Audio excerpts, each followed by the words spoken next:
कमुची सुवर्णरेखा नदीर जलस्तर हेले एबे भी विपद संकेत उपरे प्रवाहित होउछि पानी। राजघाट निकटरे विपद संकेत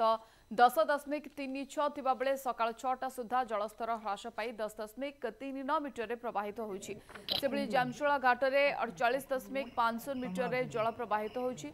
जलका मथानी रे विपद संकेत 6.50 थिबा बेले एबे 6.28 मीटर पानी प्रवाहित होउछि। भोगराई ब्लॉक रो 6टी पंचायत रो 25 रु अधिक गाँ एबे पानी घेरे। भोगराई ब्लॉक नाचिंडा पंचायत देउरु गाँव लोके 3 दिन धरी बाह्य जगत विच्छिन्न होई बहु समस्यार सम्मुखीन होइछन्ति। तेबे नदीकूलिया पंचायत कुंभीरगढ़ी और आरुहावर्ती रे पानी छाड़ुथिबा बेले तलिया पंचायत गबगाँ कुसुडा एवं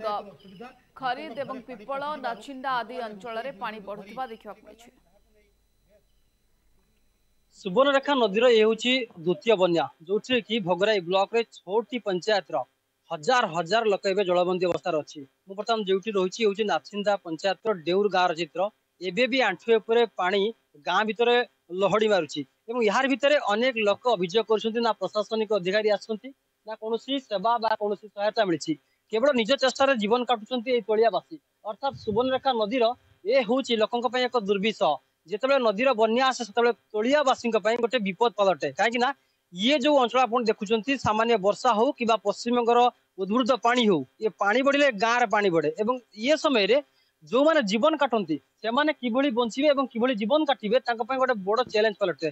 स्थानीय लोक अच्छा प्रतिक्रिया ना चेष्टा करी ये हूँ द्वितीय बन्या प्रथम बन्या आसला जानू ये 4 दिन पुणी द्वितीय बन्या केमती आप जीवन काटुंट बहुत विपद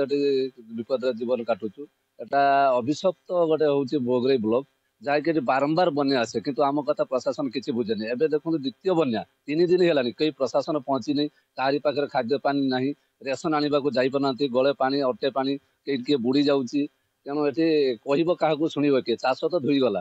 पनीपरिया सब धोईगला तली पकई तली नष्ट संपूर्ण तली नष्ट हो जाए पुणी आण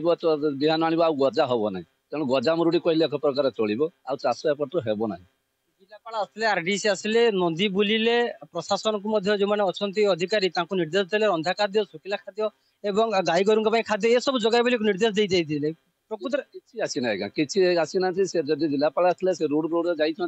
माने कागज पत्र काम होती क्या मिली न मिली आम जानूना कि कहार की एपटे मिलना प्रकृत कहार की मिली विशेषकर क्षतिग्रस्त हो गोरु गाई जहाँकि सामानकर खाद्य एपट सुधा